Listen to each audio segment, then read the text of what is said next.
भक्तजनों, माताओं, बहनों, सादर जय श्री कृष्ण। हमारे YouTube चैनल में आप सभी का बहुत बहुत स्वागत है। मैं हूं आपके साथ आचार्य धर्मेंद्र शास्त्री। आज हम आपको शारदीय नवरात्रि की तीसरे दिन की कथा सुनाने जा रहे हैं। तीसरे दिन की अधिष्ठात्री देवी होती है चंद्रघंटा देवी।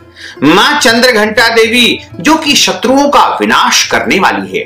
तो आपसे अनुरोध है कि इस कथा को अंत तक जरूर सुनिएगा और अधिक से अधिक लोगों को शेयर भी करिएगा, ताकि माता के सभी भक्त मां का आशीर्वाद प्राप्त कर सके।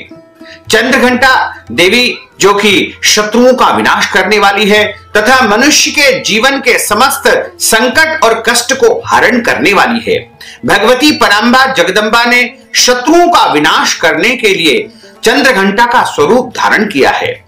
बोलिए चंद्रघंटा माता की जय, जगदम्बे मात की जय। गुरुर् ब्रह्मा गुरुर्विष्णु गुरुर्देवो महेश्वरा, गुरु साक्षात् परब्रह्म तस्मै श्री गुरुवे नमः। श्री अखंड मंडलाकारं व्याप्तं येन चराचरं तत्पदं दर्शितं येन तस्मै श्री गुरुवे नमः। नमो देव्यै महादेव्यै शिवायै शततं नमः। नमः प्रकृते भद्राय निहतः प्रणतास्मतां। शरणागत दीनार्थ परित्राण परायणी सर्वस्यार्ति हरे देवी नारायणी नमोस्तुते। सर्वबाधा विनिर्मुक्तो धन धान्य सुतान्वितः मनुष्यो मत्प्रसादेन भविष्यति न संशयः। सर्वबाधा प्रशमनं त्रैलोक्यस्य अखिलेश्वरी एवमेव त्वया कार्यमस्मद्वैरी विनाशनम्। सर्वमंगल मांगल्ये शिवे सर्वार्थ साधिके शरण्ये त्र्यंबके गौरी नारायणी नमोस्तुते, नारायणी नमोस्तुते। बोलिए जगदम्बे मात की जय। चंद्रघंटा माता की जो कथा है वह इस प्रकार आती है।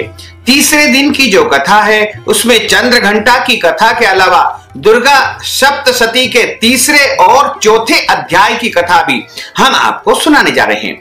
पिंडज प्रवरारूढ़ा चंडकोपास्त्र कैर्युता प्रसादम तनुते मह्यम चंद्रघंटे विष्णुता। मां जगदंबा परांबा भगवती की तीसरी शक्ति का नाम चंद्रघंटा है। नवरात्रि उपासना में तीसरे दिन इन्हीं के श्री विग्रह का आराधन तथा पूजन अर्चन किया जाता है। इनका यह स्वरूप परम शांतिदायक है और कल्याणकारी है। संसार के कल्याण के लिए ही भगवती परांबा ने चंद्रघंटा का स्वरूप धारण किया है।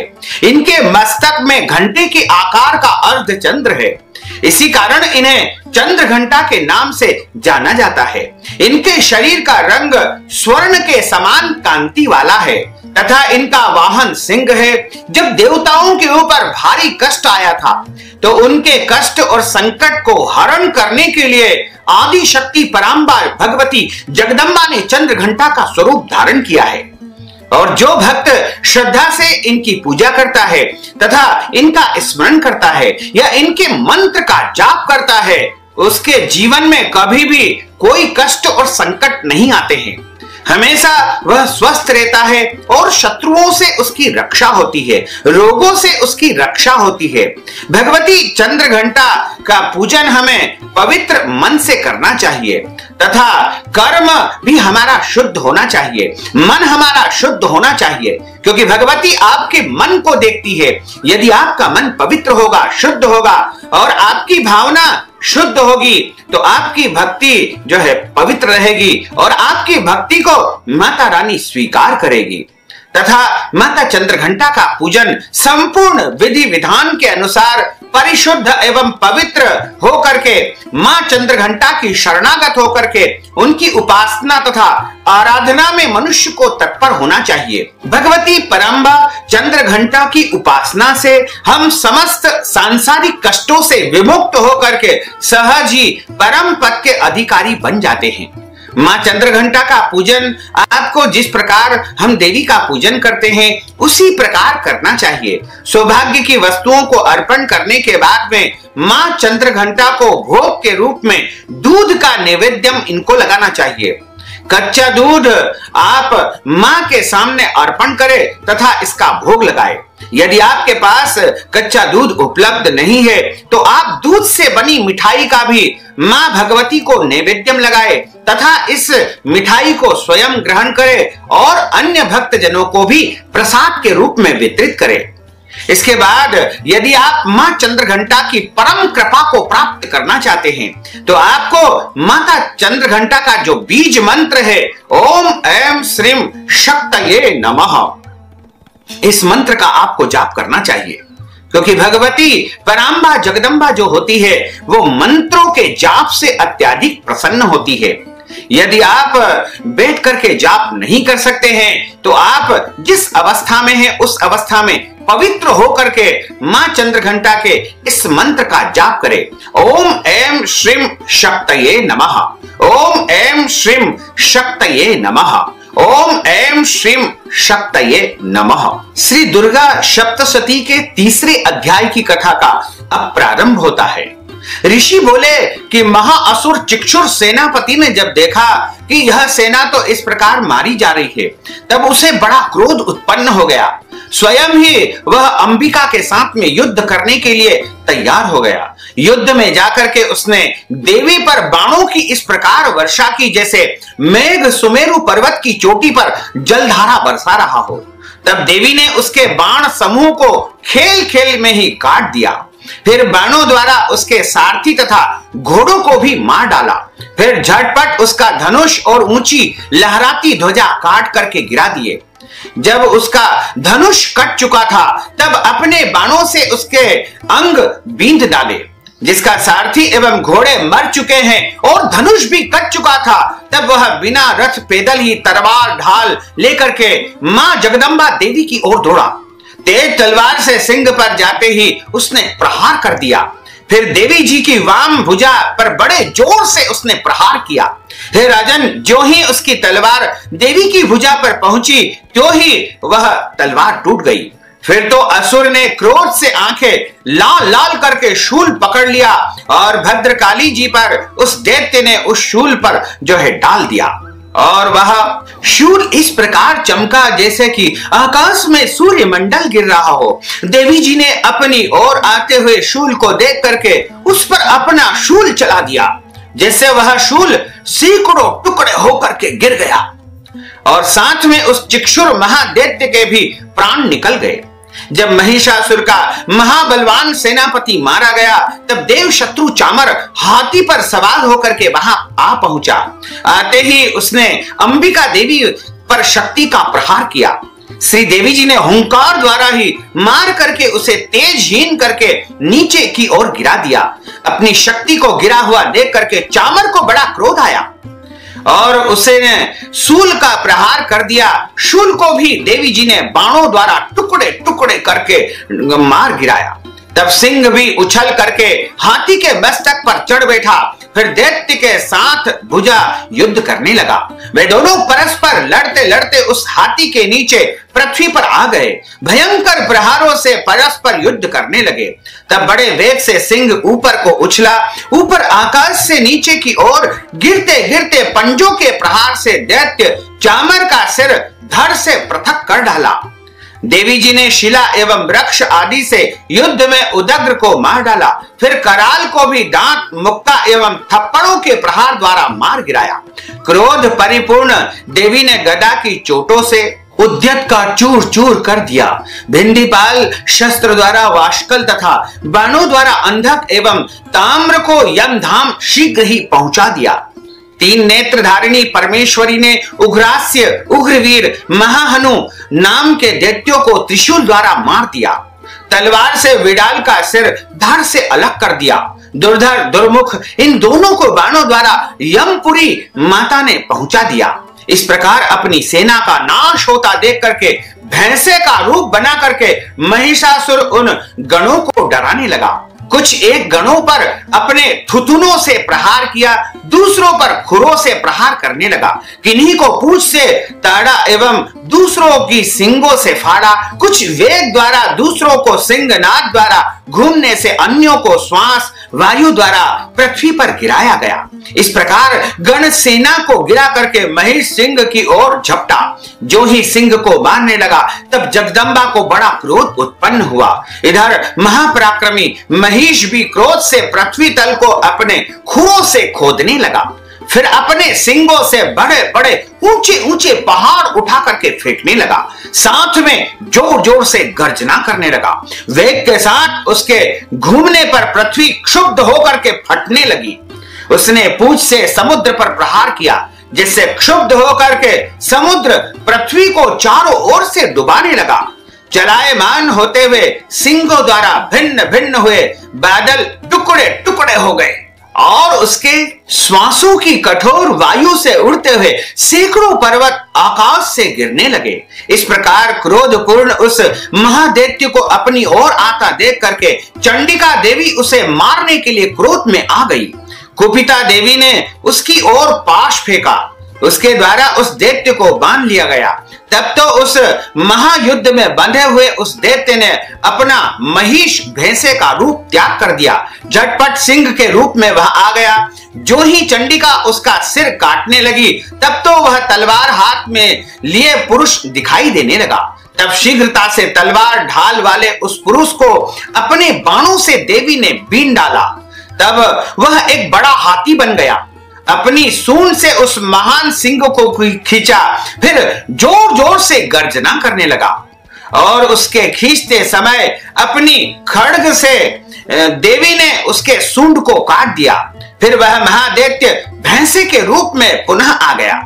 इस प्रकार चराचर त्रिलोकी को वह सताने लगा। उस समय जगत माता चंडिका क्रोध में आकर के फिर उत्तम मधुपान करने लगी, यानी जगदम्बा शहद पीने लगी। लाल लाल नेत्र करके जोर जोर से जगदम्बा हंसने लगी। वह दैत्य भी बल पराक्रम के मद में उत्पन्न होकर के जोर जोर से गर्जना करने लगा। अपने सिंगों से उठा उठा करके पहाड़ देवी की ओर वह फेंकने लगा। बड़े बड़े पहाड़ देवी की ऊपर वह फेंकने लगा। देवी जी ने अपने बाणों के समूह से उसके फेंके हुए पर्वतों को चूर चूर कर दिया। तब सुरापान के मद के कारण लाल लाल मुख वाली चंडिका भगवती जगदम्बा ने कुछ अस्त व्यस्त शब्द कहा। देवी जी बोली कि है मूर्ख, है मूढ़, जब तक मैं मधुपान कर लूं जब तक तू क्षण भर के लिए गर्जना कर ले। मेरे द्वारा संग्राम भूमि में तेरा वध हो जाने पर शीघ्र ही देवता भी गर्जना करेंगे, क्योंकि तेरा वध मैं शीघ्र ही करने जा रही हूं। इस प्रकार ऋषि बोले कि देवी जी कह करके उस महादैत्य पर चढ़ गई। पांव से उसको दबा करके दैत्य के कंठ पर त्रिशूल से माता ने आघात कर दिया। देवी जी के पांव से दबे हुए उस दैत्य ने अपने मुख से बाहर निकलने का प्रयत्न दूसरे रूप में किया। अभी आधा निकला था कि देवी जी ने अपने पराक्रम द्वारा वहीं पर उसे रोक दिया। आधा निकल कर भी उस दैत्य ने युद्ध करना आरंभ कर दिया। तब मां जगदम्बा ने अपनी तलवार निकाली और उसका सिर काट करके नीचे की ओर गिरा दिया। दैत्य सेना हाहाकार करने लगी। तब उस सारी सेना को देवी जी ने नष्ट कर दिया। सभी देवता अत्यंत प्रसन्न हो गए, मंत्र मुग्ध हो गए। दिव्य महर्षियों के साथ में देवता लोगों ने मां भगवती जगदम्बा पराम्बा की स्तुति की और गंधर्वराज गायन करने लगे, अप्सराएं नृत्य करने लगी। पूरे ब्रह्मांड में खुशियां ही खुशियां फैल गई कि महादैत्य मारा गया है, महादैत्य मारा गया है। इस प्रकार दुर्गा सप्तशती की जो तीसरे अध्याय की कथा है वो यहाँ पर समापन होती है। अब हम आपको चौथे अध्याय की कथा का श्रवण करवाने जा रहे हैं। ऋषि बोले कि अत्यंत पराक्रमी उस दुर्मात्मा महिष के एवं उसकी सेना के देवी जी द्वारा मारे जाने पर इंद्र आदि देवतागण अपनी वाणियों द्वारा मां भगवती पराम्बा की स्तुति करने लगे। जिस देवी जी ने अपनी शक्ति से सारे जगत को व्याप्त कर लिया है तथा जिसका स्वरूप सभी देवताओं की शक्तियों का समूह है। सभी देवता एवं महर्षि जिनकी पूजा करते हैं, उस अंबिका देवी को हम बारंबार नमन करते हैं, उनको प्रणाम करते हैं। हे भगवती, हमारी रक्षा करो, संपूर्ण संसार का आप कल्याण करो। हे भगवती, आपके कल्याण स्वरूप को हम बारंबार नमन करते हैं। आपके अतुल प्रभाव को एवं बल को भगवान शेषनाग ब्रह्मा तथा हरि भी नहीं जान पाते हैं, तो हम साधारण मनुष्य आपको कैसे जान सकते हैं। वही चंडिका देवी सारे जगत के पालन के लिए अमंगल के भय के नाश का विचार करती है। जो श्री स्वरूपिणी पुण्यात्माओं के घरों में तो लक्ष्मी स्वरूपा है तथा पापियों के घर में दरिद्रता, पवित्र बुद्धि वालों के हृदय में बुद्धि, श्रेष्ठ पुरुषों के यहाँ श्रद्धा, कुलीन मनुष्यों में लज्जा स्वरूपिणी है। इस प्रकार की है देवी जी, हम आपको बारंबार नमन करते हैं, आपको हम बारंबार प्रणाम करते हैं। हे भगवती, आप विश्व का पालन करो। हे मातेश्वरी, हे जगदम्बा, हे पराम्बा, आपके इस अचिंत्य स्वरूप का असुरों के क्षय करने के लिए अवतार हुआ है तथा आपके महान पराक्रम का एवं देवता तथा असुरों के सामने संग्राम में किए हुए आपके अद्भुत चरित्रों का वर्णन हम किस प्रकार कर सकते हैं। हे भगवती, आप संपूर्ण जगत का कारण हो। सत्व, रज, तम इन तीनों गुणों वाली देवी हो आप, और आप अज्ञेय हो। दोषों के कारण हम लोग आपको जान ही नहीं सकते हैं। हम तो क्या, भगवान विष्णु, भगवान शिव तथा ब्रह्मा भी आपका पार नहीं पा सकते हैं। आप सबकी आश्रय दाता हो एवं आप आज्ञा हो, आप अव्याकृता हो, आप परा प्रकृति हो। हे देवी जी, सभी यज्ञों में जिसके उच्चारण करने से सभी देवता तृप्त होते हैं, आप ऐसा अचिंत्य महाव्रत स्वरूप हो और संपूर्ण दोषों से रहित हो। इंद्रियों को वश में करने वाले, तत्व को ही सार जाने वाले मोक्षार्थी मुनि जन जिसका अभ्यास करते हैं, वह देवी भगवती परा विद्या आप ही हो। आप शब्द स्वरूपा हो, परम पवित्र ऋग्वेद, यजुर्वेद एवं मनोहर उद्गीत के पाठों से युक्त सामवेद का आप विधान हो। आप वेदत्रयी देवी हो। 6 गुणों से आप संपन्न भगवती हो। सभी शास्त्रों का ज्ञान कराने वाली आप देवी हो। आप मेधा हो। दुर्गम संसार रूप सागर से पार उतारने वाली नौका रूप देवी दुर्गा आप हो। आप असंग हो। कैटभ दैत्य के शत्रु विष्णु भगवान के वक्षस्थल में निवास करने वाली आप लक्ष्मी स्वरूपा हो एवं चंद्रमा को मस्तक पर धारण करने वाले भगवान शंकर से सम्मानित आप ही गौरी हो। यद्यपि आपका मुख सुंदर तथा परिपूर्ण चंद्रमा के बिंब का अनुकरण करने वाला एवं निर्मल मंद मुस्कान से शोभित है। इस प्रकार के निर्मल मंद मुस्कान से शोभित चंद्रमुख को देख करके क्रोध से परिपूर्ण महिषासुर ने झट ही आप पर प्रहार किया। यह अद्भुत बात है। इससे भी अतीत अद्भुत एवं विचित्र बात तो यह है कि जब वह मुख क्रोध युक्त था, उदय होते चंद्रमा की भांति लाल लाल था, तनी हुई भुएं थी, अति विकराल आपकी भुएं थी। ऐसा देखकर भी महिषासुर ने अपने प्राण तुरंत वहीं पर नहीं छोड़ दिए। भला ऐसा कौन सा प्राणी है जो क्रोधी यमराज को देखकर भी जीवित रह सके। हे देवी जी, आप प्रसन्न हो। सर्वदा उन्नति दाता देवी जी, आप जिन पर प्रसन्न है वे ही सभी देशों में आदर पाते हैं, उन्हें ही धन तथा यश की प्राप्ति होती है। हे जगदम्बा, हे भगवती, हे देवी जी, आपकी कृपा से उसे स्वर्ण लाभ होता है। इसी प्रकार आप तीनों लोकों में फल देने वाली है। आपसे बढ़कर के इस ब्रह्मांड में कोई और है ही नहीं है। सबके लिए उपकार करने वाली हो। आप सर्वदा दयामयी हो। इन राक्षसों के वध करने से जगत सुखी होता है। ये राक्षस सभी नरक के लिए चिरकाल तक भले ही पाप करते रहे हो। संग्राम में इनका वध आपने इसलिए किया कि मुझसे मारे हुए यह स्वर्ग में चले जाए। यही मन में रख करके हे देवी जी, आप पापियों का वध करती हो। अब असुरों को केवल देखने मात्र से भस्म क्यों नहीं करती हो? शत्रुओं पर शस्त्रों का प्रहार क्यों कर दिया करती हो? इसका क्या कारण है? क्योंकि आप जिस शत्रु को देख लेती हो, देखने मात्र से ही भस्म हो जाता है।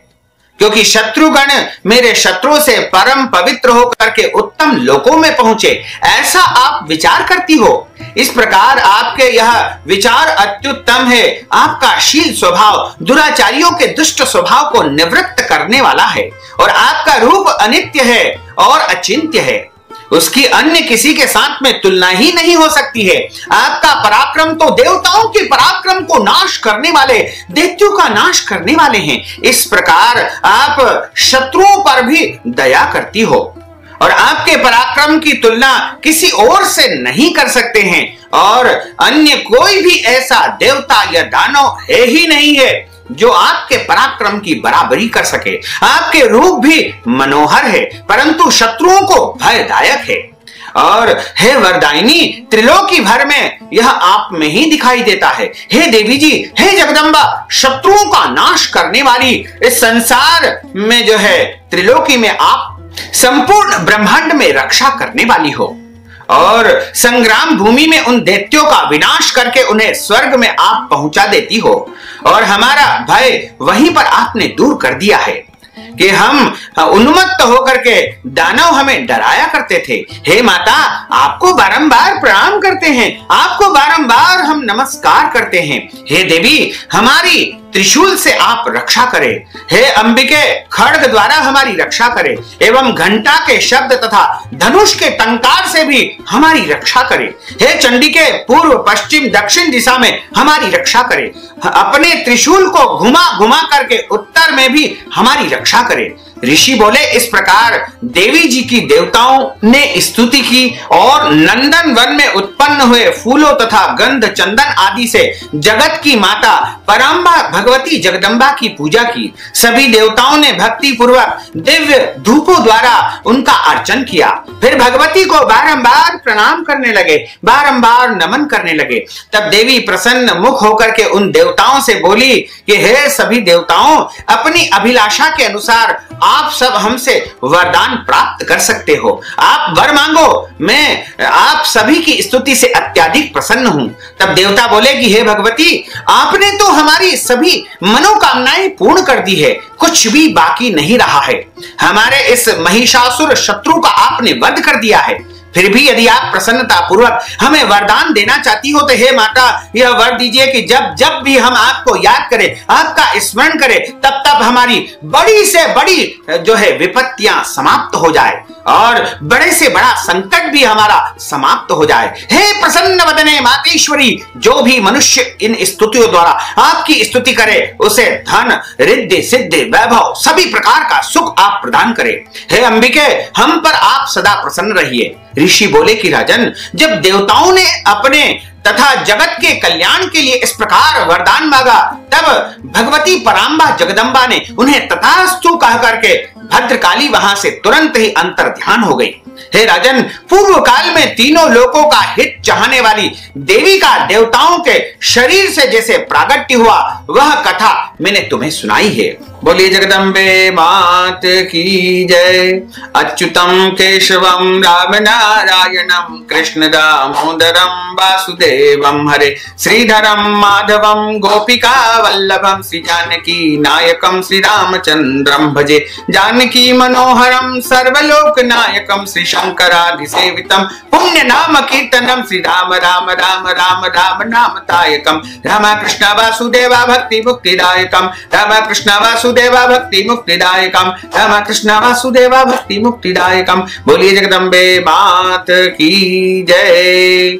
भक्तजनों, माताओं, बहनों, आपने जो ज्ञानवर्धक कथा सुनी है, कथा सुनने के बाद यदि आप दान स्वरूप धन राशि प्रदान करना चाहते हैं या अपने परिवार के लिए अनुष्ठान पूजन पाठ मंत्र जाप कराना चाहते हैं या अपनी ओर से कन्या भोजन आप करवाना चाहते हैं, तो आप हमारे पेटीएम के माध्यम से, गूगल पे के माध्यम से, फोन पे के माध्यम से धन राशि हमें प्रदान करके महापुण्य प्राप्त कर सकते हैं। साथ ही आपसे अनुरोध है कि इस ज्ञानवर्धक वीडियो को अधिक से अधिक लोगों को शेयर करिएगा, लाइक करिएगा, कमेंट करिएगा और यदि अभी तक आपने सब्सक्राइब नहीं किया तो अभी और इसी समय सब्सक्राइब अवश्य कर लीजिए। आपको और आपके पूरे परिवार को सादर जय श्री कृष्ण, सादर धन्यवाद।